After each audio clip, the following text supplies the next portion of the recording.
March 23rd, 2026. The Chinese People's Liberation Army Navy positioned 3 Type 055 destroyers in a line across the narrowest point of the Strait of Malacca, not conducting exercises, not on patrol, blocking. The strait is 1.5 miles wide at its narrowest point between Singapore and Indonesia. 3 warships, spaced 800 meters apart, created a physical barrier that no commercial vessel could pass without Chinese permission. Within 6 hours, 47 oil tankers were stopped. By the end of the first day, 93 vessels carrying crude oil, liquefied natural gas, and refined petroleum products sat motionless in the water, waiting for clearance that Beijing was not granting. Here's what that actually means. 80% of the oil that reaches Japan, South Korea, Taiwan, and the Philippines transits through the Strait of Malacca. 15 million barrels per day. China just turned off the tap, not by firing a shot, by parking 3 ships in a waterway that international law says should remain open. The Strait of Malacca is 550 miles long, but only one section matters. The narrowest crossing between Singapore's coast and Indonesia's Sumatra island. 1.5 miles of water that separates 2 land masses. At that width, 3 warships positioned correctly can monitor and control every vessel attempting passage. The Chinese destroyers didn't anchor. They're maintaining station keeping using dynamic positioning systems. Engines running, radar active, weapon systems online. Each Type 055 destroyer carries 112 vertical launch cells loaded with a mix of surface-to-air missiles, anti-ship missiles, and land attack cruise missiles. The YJ-18 anti-ship missile has a range of 540 kilometers. From their position in the strait, those destroyers can engage targets across the entire Malacca approach, the Singapore Strait, and deep into the Andaman Sea. Any vessel that attempts to run the blockade without clearance enters a weapons engagement zone with 0 room for evasion. Let's talk about what happens when Asia's oil supply stops moving for 48 hours. Japan imports 99% of its crude oil.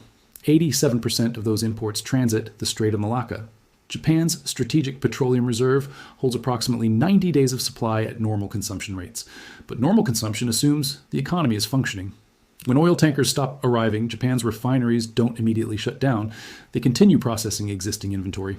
But shipping companies see the blockade and stop dispatching new tankers toward Asia. Insurance rates for vessels in the region spike.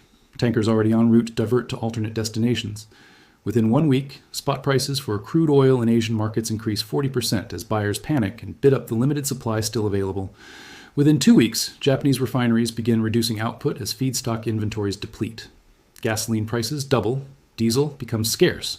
Industries dependent on just-in-time delivery chains start experiencing shortages. South Korea's situation is worse. 94% of South Korea's energy comes from imports. The country has a 60-day strategic reserve, but like Japan, that reserve assumes normal economic activity. South Korea's manufacturing sector depends on continuous power generation. Samsung's semiconductor fabs, Hyundai's auto plants, the shipyards, the chemical refineries, all of it runs on imported energy. When the oil stops flowing, electricity generation starts drawing down reserves. Spot power prices spike. Industries with lower priority access start experiencing rolling blackouts. The government begins rationing diesel fuel for commercial transport. Within 30 days, if the blockade holds, South Korea faces a choice between maintaining electricity for residential areas or keeping industrial production online. Both is not possible. Taiwan imports 98% of its energy. The island has a 146-day strategic petroleum reserve, the largest in Asia relative to consumption. But Taiwan's reserve was built specifically for this scenario. A blockade that cuts off energy imports. Taiwan can survive longer than Japan or South Korea on existing reserves, but survival means economic contraction. The semiconductor industry that produces 60% of the world's chips requires stable power, ultra-pure water, and precision climate control. When energy supplies become uncertain, TSMC cannot maintain the production schedules that Apple, Nvidia, and AMD depend on. Global chip shortages that crippled auto production in 2021 were caused by demand spikes and factory shutdowns. This scenario involves the deliberate choking of supply from the world's most critical chip producer. The economic damage extends far beyond Taiwan. China is not blocking its own energy supplies. Chinese oil imports do transit the Strait of Malacca. Approximately 80% of China's crude imports pass through the strait. But China began construction on the China-Myanmar oil pipeline in 2010, specifically to create an alternative route that bypasses Malacca. The pipeline runs from Myanmar's coast on the Bay of Bengal to Kunming in China's Yunnan province. Capacity is 22 million tons per year, roughly 440,000 barrels per day. That's not enough to replace Malacca entirely, but it's enough to ensure China maintains minimum energy security while other Asian economies collapse. China also maintains a strategic petroleum reserve estimated at 550 million barrels, significantly larger than the official figure Beijing reports. At reduced consumption rates during a regional crisis, China can operate for 6 to 9 months without imports. The blockade is not about Chinese energy security. It's about Chinese leverage over economies that have no alternative supply routes. Japan, South Korea, and Taiwan cannot build pipelines to alternate suppliers. Geography doesn't allow it. They are islands or peninsulas surrounded by water. The only route for bulk energy imports is by sea, and every major sea route to those countries passes through choke points that China can control or threaten. The Strait of Malacca is the most critical. The Lombok Strait and Sunda Strait are alternatives, but they add 3 to 7 days to voyage times and increase shipping costs significantly. More importantly, those straits are also within range of Chinese naval and air assets now operating from bases in the South China Sea. The United States Navy operates in the region. The 7th Fleet is headquartered in Japan. At any given time, 50 to 60 U.S. warships are assigned to the Indo-Pacific. That sounds like overwhelming force until you look at what those ships are actually doing. Carrier strike groups cycle through maintenance, training, and deployment. On average, one carrier is operationally available in the Western Pacific at any time. Destroyers and cruisers are dispersed across thousands of miles of ocean. The idea that the U.S. Navy can immediately challenge a Chinese blockade of the Malacca Strait assumes those forces can concentrate quickly and operate in an environment where China has geographic advantage. China's blockade position is 100 miles from U.S. naval bases in Japan. It's 200 miles from Chinese air bases on Hainan Island. Chinese J-20 stealth fighters can reach the strait in under 30 minutes.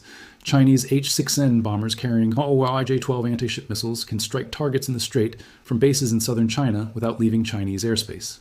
The DF-21D anti-ship ballistic missile, the system designed specifically to target aircraft carriers, has a range of 1,500 kilometers. A carrier operating near the Malacca Strait to challenge the blockade is well within that engagement envelope. U.S. naval commanders know this. The question they are asking is not, can we break the blockade? The question is, can we break the blockade without losing a carrier? No American carrier has been sunk in combat since World War II. The loss of a carrier would not just be a tactical defeat, it would be a strategic collapse of U.S. credibility in the Pacific. Every ally that depends on American security guarantees would see that loss and recalculate their relationship with Washington. Japan, South Korea, the Philippines, Australia, all of them would face the same question. If the United States cannot protect a carrier, can it protect us? Beijing understands this calculation. The blockade is designed to force Washington into a choice where both options are defeats. Challenge the blockade and risk losing a carrier, or accept the blockade and demonstrate that American power cannot guarantee freedom of navigation in the world's most critical waterway. The economic pressure builds exponentially. Week 1, oil prices spike, shipping insurance increases, industries begin contingency planning. Week 2, refineries reduce output, fuel prices double, rationing begins. Week 3, electricity generation starts drawing strategic reserves. Industries face rolling blackouts, supply chains break.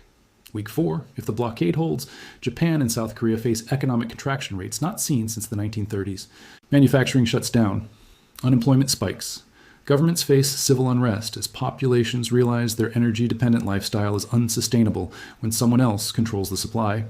China has not issued formal demands. Beijing's official statements call the naval deployment a routine exercise in international waters. That deniability is strategic. If China announced this was a blockade in response to specific policy disputes, it would trigger immediate international condemnation and potential military response. By maintaining the fiction that this is an exercise, China allows other countries to save face while complying. Japan can quietly signal it will moderate positions on Taiwan without publicly admitting it bent to Chinese pressure. South Korea can delay military cooperation agreements with the United States without framing it as capitulation. The countries affected can adjust their policies in ways that serve Chinese interests while pretending they made independent decisions. The Strait of Malacca blockade is not a military operation designed to sink ships or seize territory. It's a coercion operation designed to demonstrate that China controls access to resources that Asian economies cannot survive without. The lesson is simple. Your prosperity depends on supply chains we can cut whenever we choose. Your strategic reserves buy you weeks, not months. Your alliances with distant powers cannot protect you from geographic reality. We are here, we control the waterways, adjust your policies accordingly, or watch your economies collapse in real time. Share this because the mainstream coverage is calling this a naval exercise. They're showing you ships on patrol. They're not showing you the 93 tankers stopped in the water. They're not explaining that Japan has 60 days before refineries start shutting down. They're not connecting the blockade to the leverage it creates. Both the exercise narrative and the blockade reality are true. Only one explains what happens next. The ships are still there. The tankers are still waiting. And every day this continues, Asia's energy security becomes more dependent on Chinese decisions. The Strait of Malacca is 1.5 miles wide.